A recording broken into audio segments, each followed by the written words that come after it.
the Region 8 young adults would like to offer at his lotus feet a play depicting sweet stories of our Lord and his devotees. Our journey down memory lane begins with the story of Ishwarama, the chosen mother who had a sacred purpose, just like Kaushalya, mother of Sri Rama, Devaki, the mother of Sri Krishna, and Mary, the mother of Christ. Swami himself has said, Ishwarama was the chosen one. I chose her to be my mother. That is the intimate relationship between Mother Ishwarama and myself. Ishwarama had a simple, sweet, and innocent love for Swami. When Satya was just 9 months old, one singular episode baffled her beyond her limits.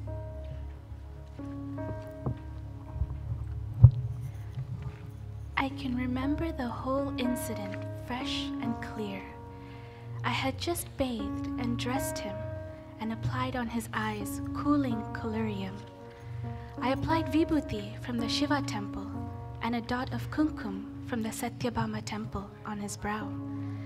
I put him in the cradle, gave it a swing, and turned to the hearth where the milk had come to a boil.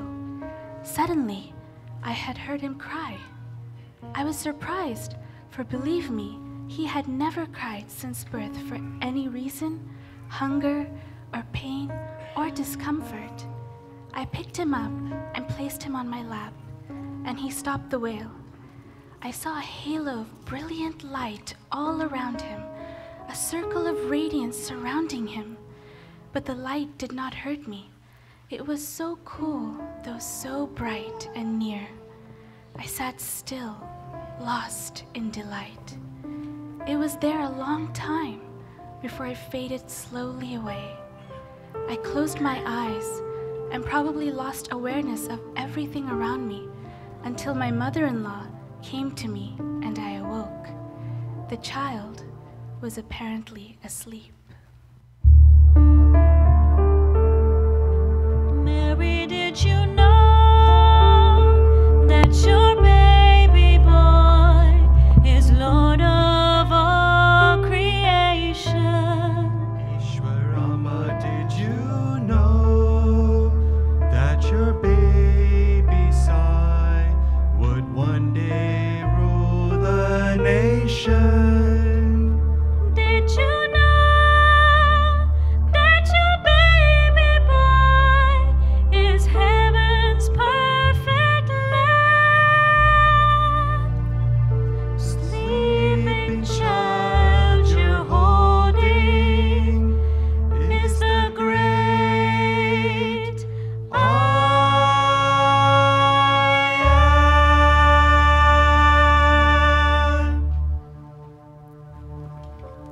Ishwarama was blessed with countless such experiences, and each incident increased her love and devotion for the divine child.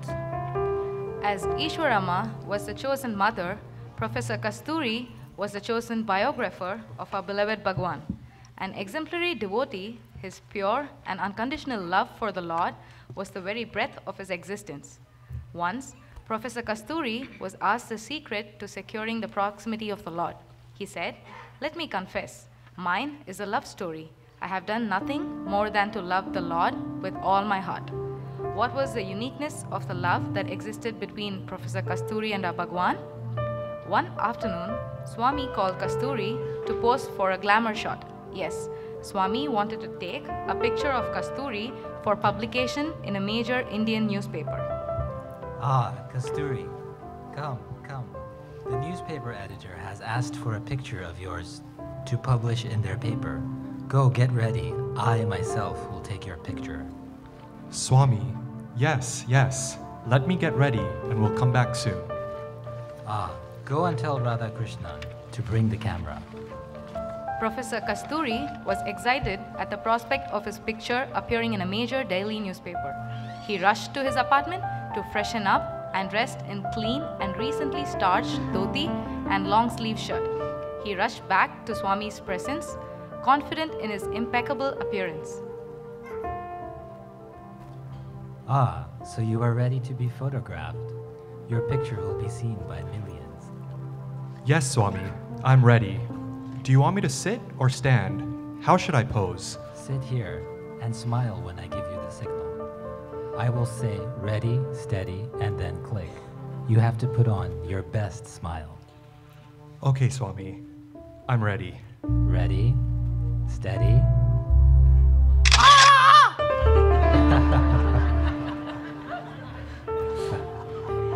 You thought you'd become famous because your picture would appear in a major newspaper. What greater fame can there be than being the editor of a magazine bearing my message? Lasting fame can be attained only by serving God.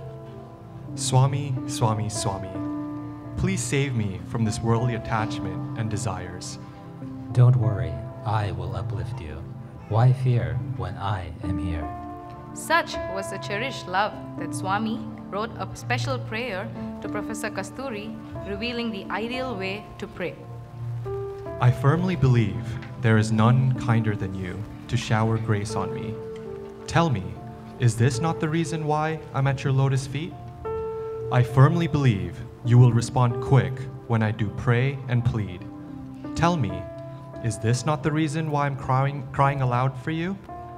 I firmly believe you are ever beside me to guide my steps aright. Tell me, is this not the reason why I'm yours through day and night?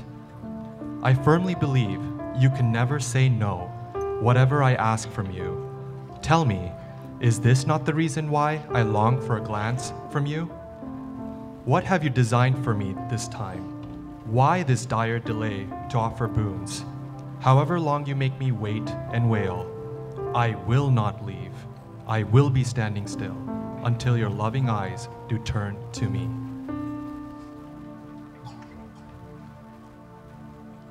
A guru is known by his disciples, an avatar by his devotees.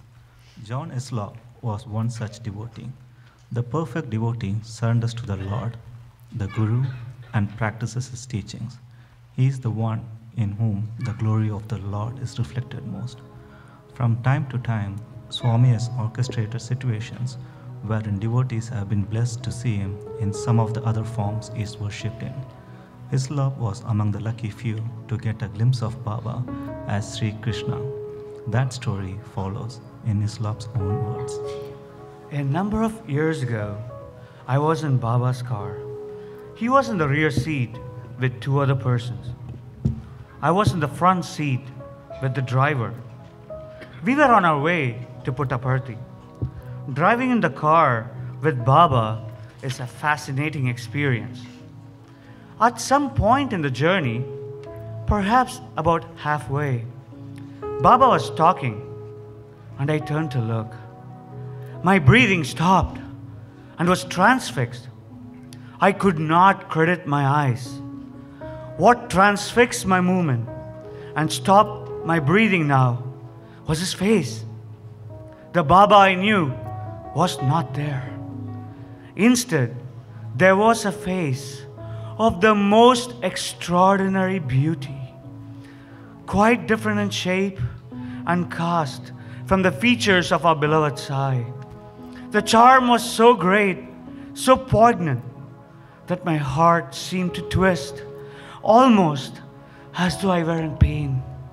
Never in my life, not in photos, nor in painting by great artists, have I seen a face of such exquisite beauty. It was beyond imagination and concept, totally beyond experience. And his color was blue, not just blue, not the blue with which artists paint Sri Krishna, but a deep blue, like the velvet blue that can sometimes be seen in a dark blue sky, like the blue that I have at times seen from the deck of a ship of the Pacific Ocean. I do not know how else to describe it.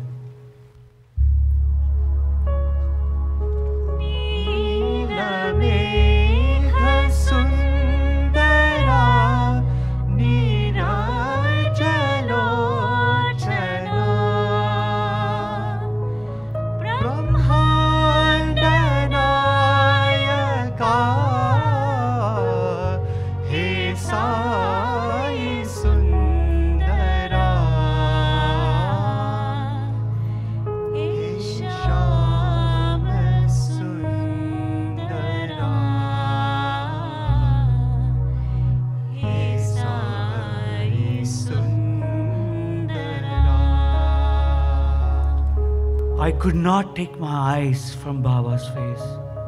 Swami, what was that blue color? He said, oh, that. Whenever there is something of unfathomable depth, it appears deep blue. That was the end of the conversation about the incident. Naturally, the thought had come to mind that maybe this was Lord Krishna. But neither then nor at any time in connection with this experience did I ever mention Krishna to Baba. There, the matter rested until November of 1975.